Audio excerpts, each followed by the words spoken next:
I've come to the conclusion over the years, you don't need to put too much weight on your TA. Of course, have a strategy that works, right? Just have something.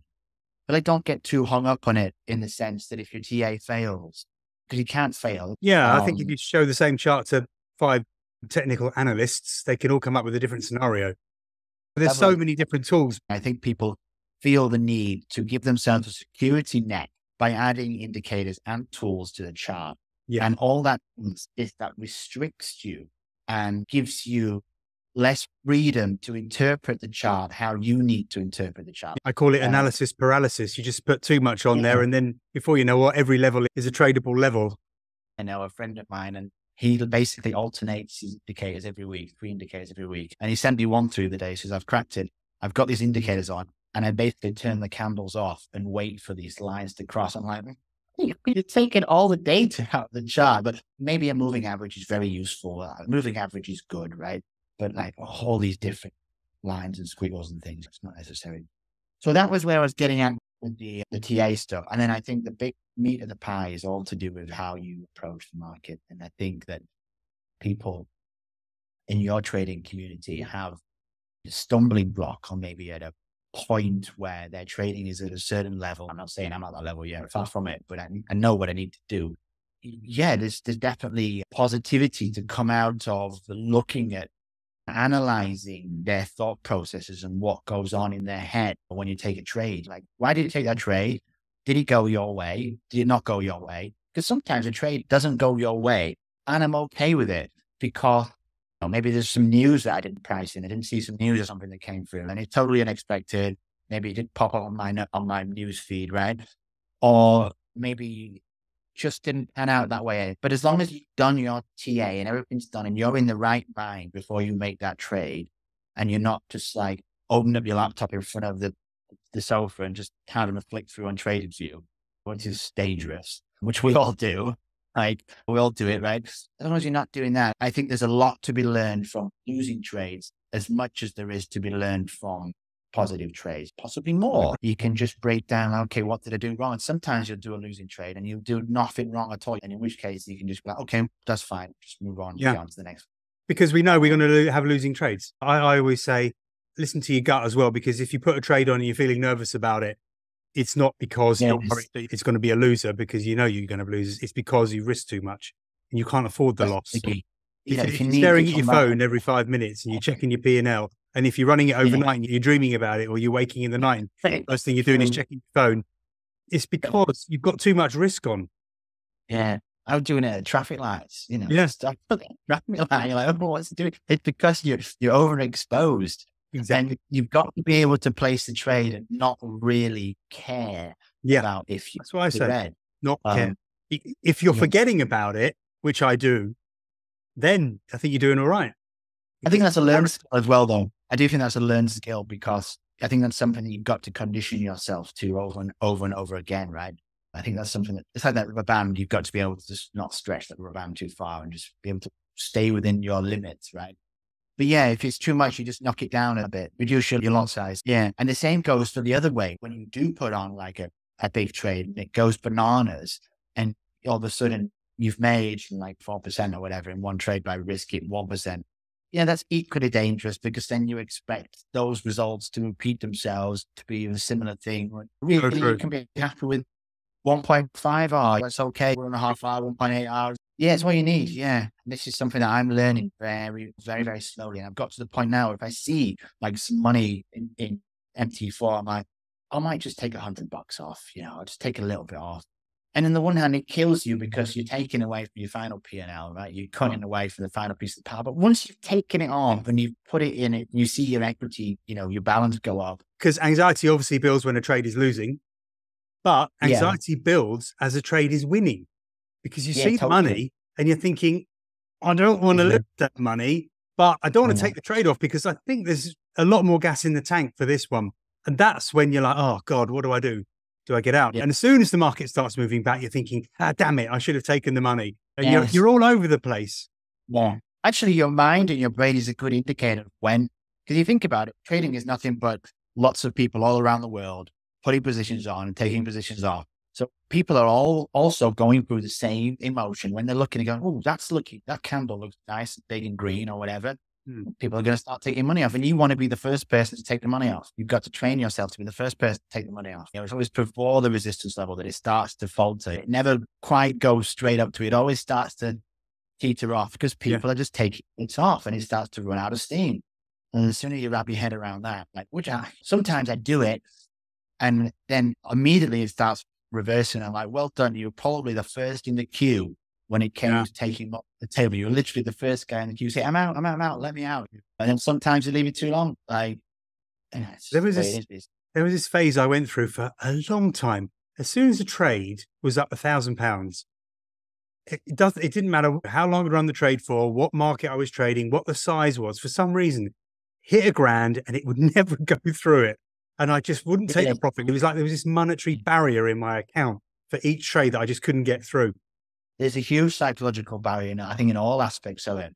Yeah, I've got the similar thing at the moment. It's just like, I'll take 3 good trades and then 1 bad trade, and I'm just kind of back to 1 step forward. It's a bit frustrating, but I think it's just perseverance, isn't it? I mean, I don't know, obviously, too much about the people that you tutor and mentor, obviously, but I'm sure that many people are in a similar situation, right? In many different, maybe some people. The questions are always ultimately the same. It's all mindset. It is all mindset. Yeah. So, and it's really just tricks to keep yourself from anxiety and frustration and fear. That's all I try and teach. Yeah. And I think another big one is like when it comes to stop losses, we have and this comes into the greed thing as well. We have this inclination to keep that stop loss tight because we want to somehow prove to ourselves that we've been the most accurate in terms of our analysis. You want to say, I got the bottom of that trade. I think it's a psychological thing. I think we need to tell ourselves that, like, we've got a good trade and we can congratulate ourselves. And one thing I started doing is, like, obviously a lower lot size, but having that stop loss, like, almost like way out in the sticks, right? So it would need for the market almost to crash for it to. I used to have tight stops because I was greedy. I wanted to have a bigger size on because I wanted more profit. So I just keep the stop as tight as I possibly could, but my win rate just collapsed. And then I realized, put a smaller size on, have a wider stop, and just win on more trades. Men have an ego when it comes to trading more than women. Men have to be right. Not only make money, but be right. We can't deal with a loss. Nobody wants to deal with a loss. We don't want to feel like we were wrong. It's the male ego that's in the way. That's very true. You've got this urge to be right. And most of the time, when the market's correcting, because it's correcting more than it is trending, right? The correction is always bigger than you think you are. You see a correction, you think, okay, the correction is almost over. I've got a good idea where my support level is. And of course, I'm looking for some kind of confluence that the market's about to break up. And, sometimes I don't quite get the breakout. It's a false break, but I'm still in the correction. The move is still up. So I've started to put that stop just somewhere like nice and out the way. I think also when it comes to trading, for example, in my business, we have different things that we do in terms of where we are in the client funnel. And I think with trading, it's a similar approach. Like once you've got one strategy that works, okay, I got like a good reversal strategy.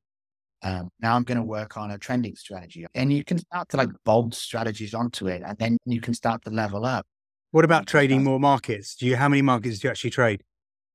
Okay, so that's a very good question. So when I started out, when I was learning, I was looking through everything, but on smaller time frames and just looking for patterns and things that I could replicating themselves and trying to trade them. And then I kind of got a little bit disillusioned with that because different currencies are more volatile than others. So I parked that. It was a nightmare. Yeah. But I did do right with it. It's so volatile. But in many ways, it was good because I traded it for about 6 months and I would look at it and be like, I know that's like a good support level because I've been like trading it every day. You don't even need to do the TA. You know the levels off by heart anyway.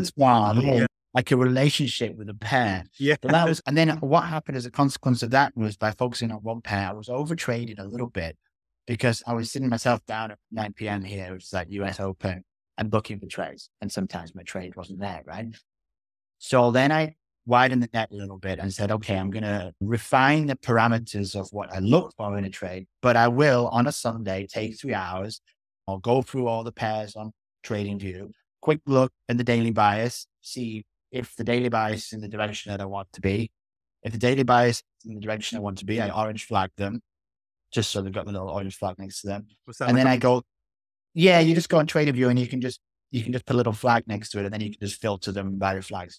Right. And then I just go through and basically I then start to look for, the patterns that I want to see or the levels that I want to see, or like a nice support base or something like that.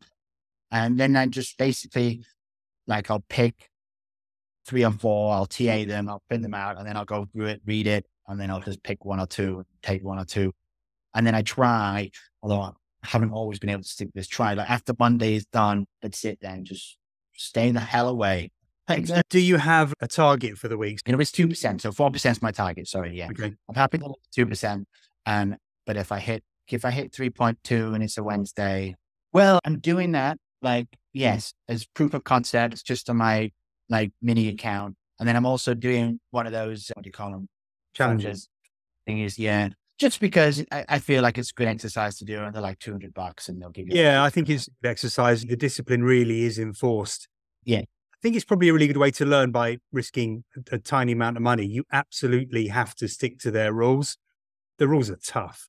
I think I think I've said this to you. Try to go for one where there's not a time limit. But there seems I'm on one now without a time limit. I think a lot of them have dropped the time limit thing. Yeah. Because for sure the time thing is a massive stress factor. Yeah. Like, I would struggle to make 10% without losing 5% in 30 days. Even if you just approach it as a learning tool, real money, but you get a lot of value for your $200. You do, yeah. And you do get a lot of value. And at the end of the day, if you fail it, you've got enough data to then go and sit down and analyze what failed it, what did I mess up on, and then you can. And you'll take it seriously. I mean, you do take it seriously. It is real money, and because you want to pass the challenge, you take it as real money, even though it might be a really small sum. Whereas with a demo account, in the back of your mind, it's not real money. And are you really behaving as if it's real money? I mean, most people can't. Most people can't. Yeah, it's difficult to do. There's a disconnect there for sure, because you're not really losing it. You rent it still. They are scalable in the sense that if you do crack it and you're profitable on one of those things, one of those challenges, well, the first thing I would do is take all my profits and put it into my own Forex account. So I've got a safety net. So I'm not relying on those brokers.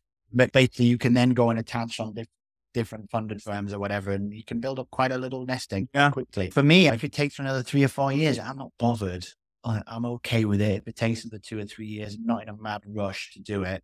Of course, it would be great if I could nail it down. Yeah, but you're being realistic. It takes time. I've been doing manufacturing for 12 years, and I basically walking around not knowing what I was doing for about 6 years. Like, I think it's just basically blagging it, right? Yeah. And then finally you realize you get a bit of skin in the game, right? So it's a similar thing, I think, with anything, right? You don't go and play professional football without. I want to learn to fly a helicopter, because they do helicopter licenses here in Malaysia, and it's 10K, and they'll teach you in about 4 months. Wow. I want to do the trading. I want to get 10K, and then I want to go and learn to fly a helicopter. Really? I think we've got some gems there. I learned something from it. I get value out of it, just talking over stuff. We get to reinforce it, so I get value out of it. I was going to say that talking to someone, even if you're just going over old ground, it really helps you to process. I think it's repetition. You just got to keep repeating everything. Like, I've got this little notebook and I scribble in it.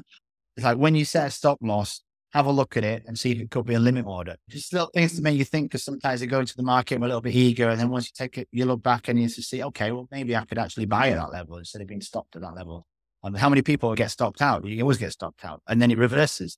So it could be a great limit order. I try and read myself every couple. When I sit down to trade, and I'll add to it, and sometimes just like tag things on and stuff and things. Yeah, that's very good.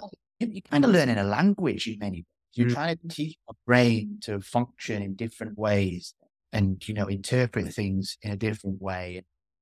You need to learn it. You need to be able to call it up instantly, right? Like a muscle.